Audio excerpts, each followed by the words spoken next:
Good morning. पहले हम लोग करेंगे आज का जो असेंबली है। आज कुछ खास है? क्या है आज? बाल दिवस। तो उसको बोलते हैं चिल्ड्रन डे। क्या बोलते हैं? Children day. तो उसका भी समझेंगे कारण, क्यों मनाते हैं, क्या करते हैं। लेकिन पहले अपने थोड़ा असेंबली को हम लोग कवर कर लेते हैं।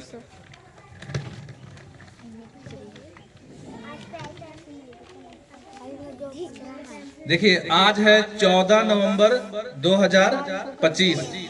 तो आज का दिन बच्चों के लिए क्या है? खास है, क्योंकि आज मनाते हैं बाल दिवस। तो पहले आप लोग से हम जानना चाहते हैं कि बाल दिवस क्यों मनाते हैं, क्या कारण है बाल दिवस मनाने का। कोई भी हाथ उठाइए। आप में से कोई भी हाथ उठाइए कि बाल दिवस क्यों मनाते हैं। कुछ तो कारण होगा ना।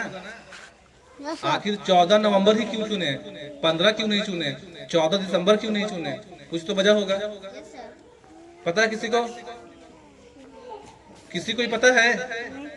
किसको? ये हाथ यहाँ देखो।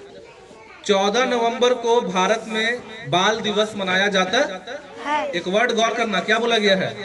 भारत। क्या बोला गया है? इसका मतलब कि पूरे दुनिया में आज नहीं मनाते हैं। भारत देश में जहां हम लोग रहते हैं, अपने भारत भूमि में, इंडिया में, तो इंडिया में मनाते हैं 14 नवंबर को बाल दिवस। 14 नवंबर को ही क्यों? तो भारत के जो पहले प्रधानमंत्री थे पंडित जवाहरलाल नेहरू, स्वतंत्र भारत के पहले प्रधानमंत्री थे पंडित जवाहरलाल नेहरू। अब बोलिए कब से कब तक थे? 15 अगस्त 1947 से लेकर 27 मई 1964 तक भारत के प्रधानमंत्री थे जवाहरलाल नेहरू। और उनका जन्मदिन था 14 नवंबर 1889। कितना? 1889। इलाहाबाद में। कहा हुआ था? इलाहाबाद। बच्चों से वो बहुत प्यार करते थे।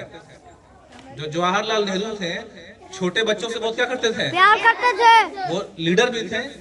तो अपने व्यस्त टाइम से, समय से, मतलब कामों से समय निकालकर बच्चों के लिए भी कुछ वक्त निकालते थे। तो बच्चे उन्हें प्यार से क्या बोलते थे? चाचा नेहरू। और 27 मई को 1964 में उनका हो जाता है निधन, मतलब डेथ हो जाता है। कारण क्या था मरने का? तो उनको आया था हार्ट अटैक। क्या बोलते हैं? Heart attack. क्या? Heart attack. तो अब बताइए, खुशी का मौका क्या होता है? किसी का जन्मदिन कि किसी के मरने का दिन? जन्मदिन। इसलिए जवाहरलाल नेहरू के जन्मदिन को ही मनाते हैं हम लोग बाल दिवस। ये था आज की असेंबली में। फिर और एक्स्ट्रा बताएंगे। देखिए, अगला आपका है भाग्य में विश्वास मत करो। भाग समझते हो? भाग्य, भाग्य, किस्मत, डेस्टिनी। तो भाग्य में विश्वास मत करो, कड़ी मेहनत में विश्वास करो। आपसे कहा जा रहा आज के विचार में कि आपको लक, जिसको लक बोलते हैं, डेस्टिनी बोलते हैं, किस्मत बोलते हैं, आप उसमें बिलीव मत कीजिए। आपको किसमें बिलीव करना है? मेहनत में। आपको मेहनत करना है। एक दिन कामयाबी तुम्हारी होगी। अगर तुम मेहनत करोगे तो कामयाबी क्या होगा? तुम्हारे कदम चूमेगी। अब इसका देखिए मतलब समझिए। किस्मत जो होता है ना, जैसे मेहनत करोगे तो मेहनत से आपको मिलता है सफलता। आप मेहनत करेंगे, आपको सफलता मिलेगी। आपका आत्मविश्वास क्या होगा? बढ़ेगा और संतुष्टि मिलेगा। एक आपका कहावत भी है कि किस्मत जो है, देखिए, सफलता भाग्य वही है जहां अवसर और तैयारी को मेल मिलती है। मतलब किस्मत भी तभी आपका साथ देगा जब आप क्या करते हैं? मेहनत करते हैं। अगर आप मेहनत नहीं कीजिएगा तो किस्मत भी आपका साथ नहीं देगा। किस्मत हमें अचानक मिल सकती है, लेकिन मेहनत हमारे हाथ में है। किस्मत क्या होता है? ठीक है, किस्मत भी होता है। बहुत से लोग मेहनत करते हैं लेकिन उनका मतलब कुछ रिजल्ट नहीं हो पाता है। हम ये नहीं बोल रहे हम लोग कि किस्मत नहीं होता है। किस्मत भी मायने रखता है, लेकिन किस्मत से ज्यादा इंपॉर्टेंट क्या है? मेहनत।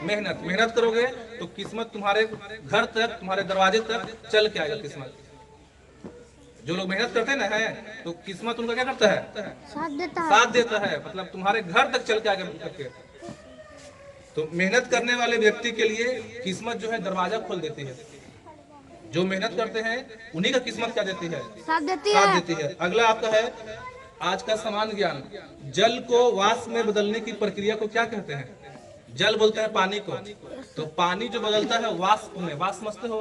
भाप। क्या होता है? भाप। तो इस प्रक्रिया को क्या कहते हैं? वाष्पीकरण। क्या बोलते हैं? वाष्पीकरण। इसको बोलते हैं हम लोग एवापोराइजेशन। क्या बोलते हैं? एवापोराइज। देखो एक चीज समझो, एक होता है बॉइलिंग, एक क्या होता है? बॉइलिंग। बॉइलिंग का हिंदी होता है उबलना। बॉइलिंग का हिंदी होता है उबलना। पम्मी असेंबली हो रहा आगे कि पीछे? यहाँ बोल रहे हैं तो आप ही लोग के लिए बोल रहे हैं। एक होता है वाटर का बॉइलिंग, पानी का उबलना, और एक होता है एवापोराइजेशन। जब घर में हम लोग पानी चढ़ा देते हैं गैस पे या हीटर पे, और पानी जब 100 डिग्री सेल्सियस पे उबलेगा तो उसको बोलते हैं बॉइलिंग। क्या बोलते हैं? बॉइलिंग। वाटर का बॉइलिंग टेम्परेचर है 100 डिग्री सेल्सियस।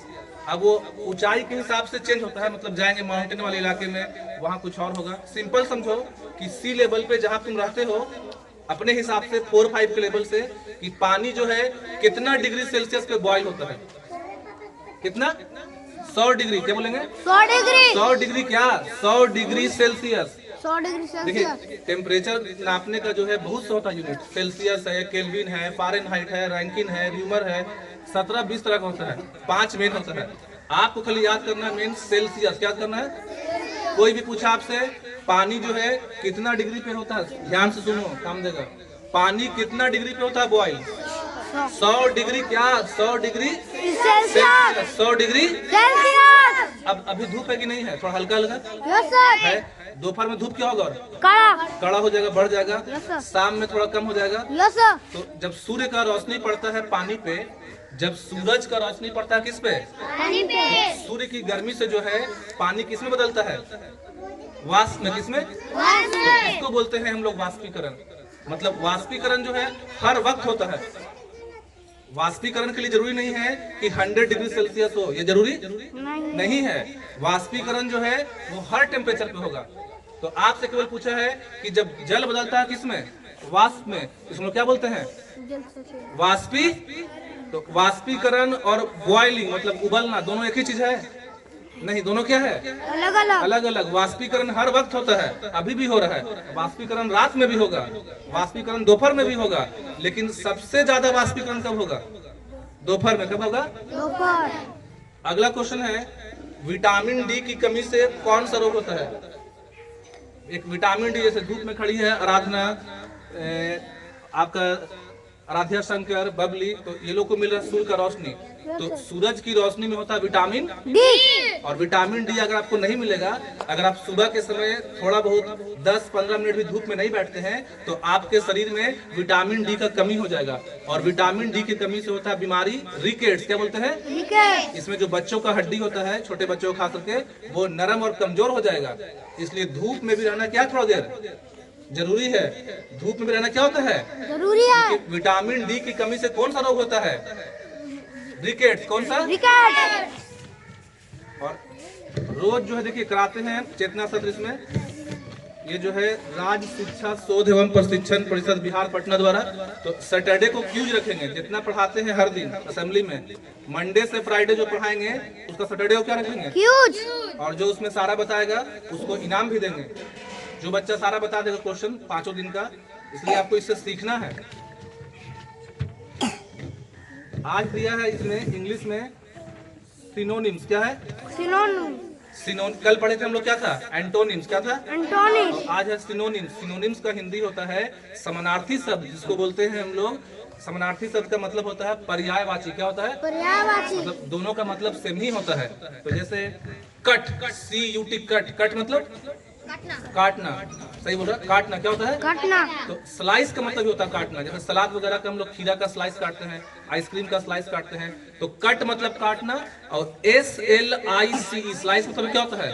काटना। सेकंड है always, ALWAYS। Always, ALWAYS। Always मतलब? ऑलवेज मतलब हमेशा। क्या होता है? हमेशा। तो फॉर एवर मतलब भी क्या होता है? हमेशा। दोनों का मतलब सेम है, आप सेंटेंस में दोनों यूज कर सकते हैं, ऑलवेज भी और फॉर एवर भी। FO, लेकिन फोर का स्पेलिंग 4 मत लिख देना, FOREVER, for ever. For ever का मतलब भी होता है हमेशा। क्या होता है? हमेशा। अगला आपका दिया है, अच्छा हिंदी में आ जाइए। हिंदी में 1 to 5 के लिए 2 ही दिया है। हिंदी में तरु। तरु का मतलब क्या होता है? पेड़। सही बोल रहा है। तरु मतलब पेड़। तो वृक्ष मतलब भी क्या होता है? पेड़। और बताओ पेड़ का कुछ? ट्री हो गया, वृक्ष। तरु, पेड़, वृक्ष। जननी। जननी किसको बोलते हैं? माता को। जो आपको जन्म देती है उसको बोलते हैं जननी। तो जननी बोलते हैं, माँ बोलते हैं, अय्या बोलते हैं, ठीक है। ममता। ममता ही बोल सकते हैं, ठीक है। कंप्लीट कर दो हमको इसको।